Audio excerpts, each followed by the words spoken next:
it's great to be back in person, right?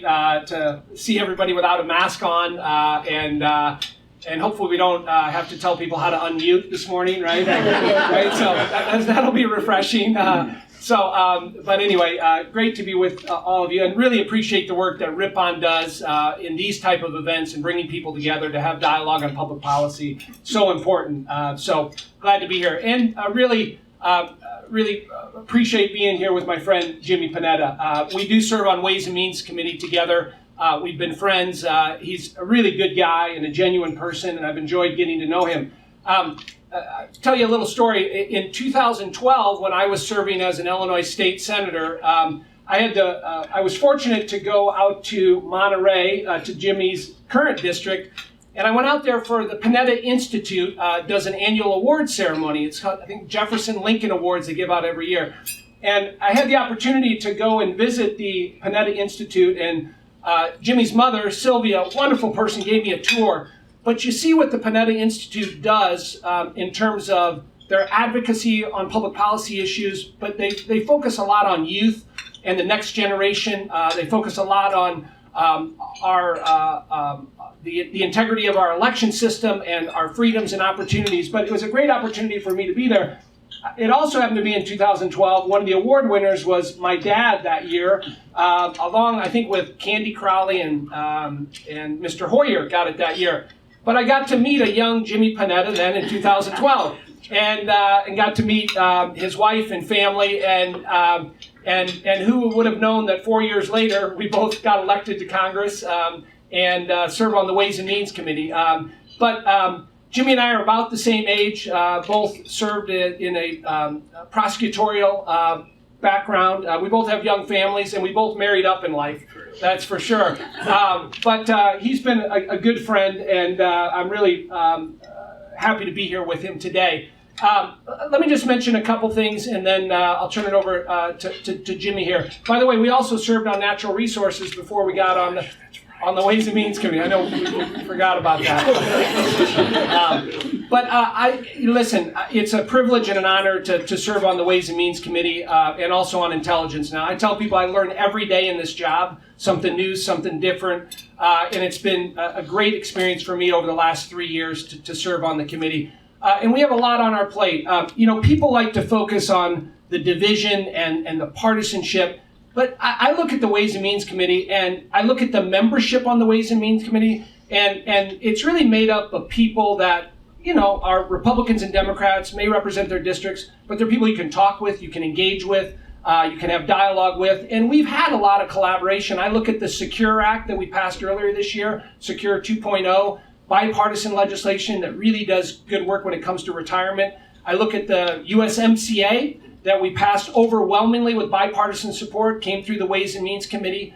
I look at trade has been a big issue on the Ways and Means Committee, and there's a lot of opportunity to work there together. I look at other areas, infrastructure. There's a lot of talk today and going into next week whether they can put together an infrastructure. It's something, frankly, I've talked about since I ran for Congress in 2015. How do we get to yes on infrastructure? And there's a lot of optimism on how we do that, and I hope, looks like the Senate's driving the train on that, but I hope we can get that done. And I also I think there's a lot of collaboration on China. I'm proud to serve as the co-chair of the U.S.-China Working Group with my colleague Rick Larson. I was on the China Task Force last year, but there's been a lot of collaboration. You look at what started out as the Endless Frontiers Act, Senator Schumer and Senator Young's bill.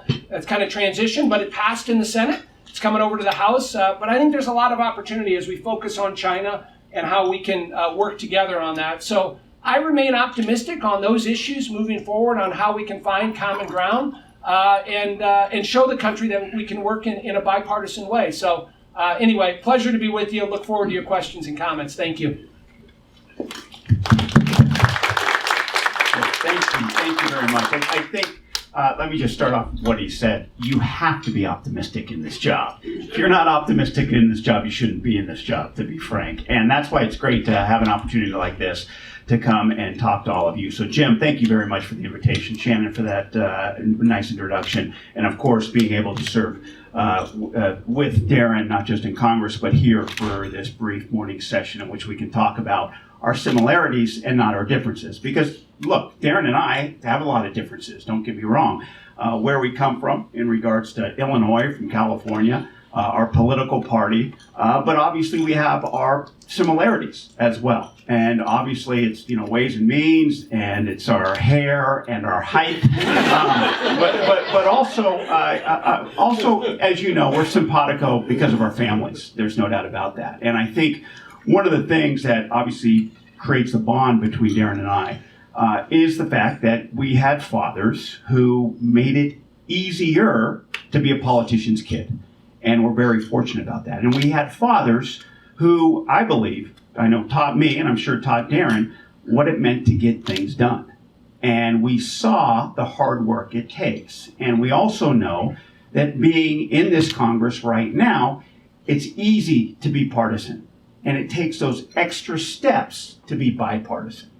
Now, I'm fortunate enough to be on committees that actually are fairly bipartisan. And yes, Ways and Means is I would consider Ways and Means one of those. A lot has to go to our chairman, Richie Neal, who I would call an institutionalist. The definition of what it means to be an institutionalist, to be honest with you. He loves the institution of Congress. And I believe he understands what it takes for Congress to work. So we're lucky there. But also being on armed services and being on agriculture is very important. And they're very bipartisan. I've been out to Darin's district because of agriculture, going out there, seeing what's out there. Now, look, obviously, as I was saying earlier this morning, you go to Darin's district and it's wheat, maybe soy, corn, wheat, soy. But in my district, it's a lot of specialty crops. So we got everything. It's called the salad bowl of the world, as many of you know and have heard me say over and over and over. But obviously beyond our bounty, we got a lot of beauty. And therefore, our hospitality industry is very, very important as well. It is one of the arteries of that community. And I have a personal connection to the hospitality industry in that, my grandfather, an Italian immigrant, came over here in 1921 through Ellis Island, made his way across the heart of this country, and thank goodness for me, after doing a stint in the gold mines of Wyoming, said I'm getting out of here and going to California to visit my other brother, and ended up in Monterey, California, where he ran a restaurant during the war years, World War II. It was successful, and sold the restaurant after the war and bought a piece of land out in Carmel Valley, if you're familiar with that area. Built the house that he raised my dad and my uncle in, and where I and my two brothers were raised as well. So restaurant industry has been good. Hospitality industry has been good to us. And that's why, and when we were growing up, in our summers, it was like you had to get a damn job. And so where better to get a job than restaurant industry? And so my first job was at 12 years old, riding my BMX bike up to probably the restaurant that had the cheesiest 1980s name, the Velvet Fox, if you can imagine. And I started off as a 12-year-old busboy, yes, getting paid under the table, until I spilled tartar sauce on a lady. I'll never forget that. Got demoted to dishwasher. But after that, it was, another restaurant here and there. Worked at golf courses. You realize how important the hospitality industry is, not just to serve the tourist, but to actually work with the people who live there and the opportunities that they can present to people who live there. And it's not a cheap place to live. We understand that. But the hospitality industry provides that opportunity. And I experienced that firsthand. And I came back from college. I was in between college and law school, and I became a waiter. And I was waiting at a restaurant where, that was the one job where I remember, that's when I had nightmares about waking up and like, oh, I didn't serve that person. It was like, oh my God. And that was that type of stress that you kind of appreciated. But I remember I was actually, surprising to say this, I was actually pretty good at that job. And I remember the manager came up to me and said, hey, I'm going to split off and start my own restaurant. I want you to come and manage the restaurant. And I didn't do it because I knew I was going to law school. And I said, thank you, but it just proved to me that the hospitality industry can provide that opportunity for people. And so that's why it was so important, especially with this pandemic, to understand that we had to do something to make sure that the hospitality industry survives. And they went through some very, very tough times, as all of us know, when it comes to the pandemic and the shutdowns and the slowdowns. And now even with the supply chain and the lack of labor that we're seeing coming back into the workforce at this point, it is difficult for them. And so that's why it's outstanding that I have a partner like Darin who we understand how important it is to ensure that that industry is getting help from the U.S. Congress. That's why we introduced not just the Hospitality and Commerce Job Recovery Act, but we also support the Healthy Workplaces Act. We also support the PLUS Act, all dealing with tax incentives for these hospitality and restaurant industries to basically survive. So it's that type of work. Like I said, it's easy to be here and just live the differences that we have. But it takes work to find our similarities, and I'm so lucky that I have a partner on the other side of the aisle that understands that and actually follows through with that in Darin LaHood. So look forward to talking about that with you and answering your questions. Thank you. Great. Thank you, Phil. I'd love to hear your sense, both of you, on the sense of the possible in this Congress with such a narrow majority in the Senate and the House. Maybe kind of two hot topics that I think have been mentioned: infrastructure and this China competitiveness. Maybe Congressman Panetta, would love to get your sense.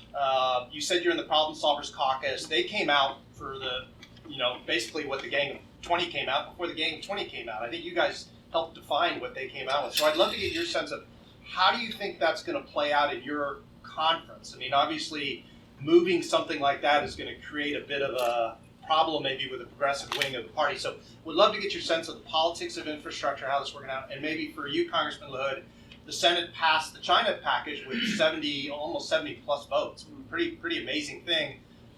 And Ways and Means has a lot of that, potentially, on both tax and trade. So is there anything that your committee can do to contribute to that debate in the House on both trade and tax? So thank you very much. Yeah, look, I think Josh Gottheimer, my former roommate, and Brian Fitzpatrick, a very good friend of mine, they're doing a great job leading the problem solvers and making sure that they come together on issues like that. And that wasn't easy. Let me tell you, it took a lot of grinding away. I think John Katko and Connor Lamb led the working group on infrastructure. And it took a number of weekends and weekday nights late of basically having discussions with the Democrats, 29 Democrats, 29 Republicans that are on the PSC, to get to that point.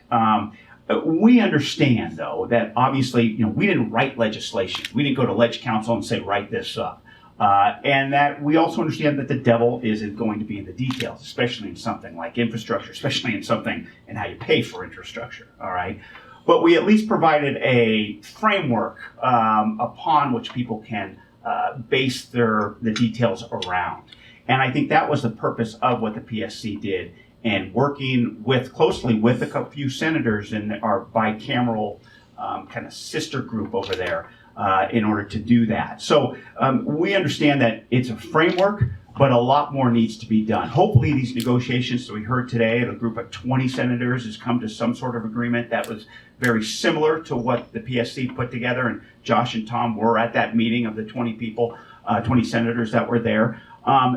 Ideally, it'd be nice to see the Ways and Means take up something like that going forward. But you realize how difficult just that was.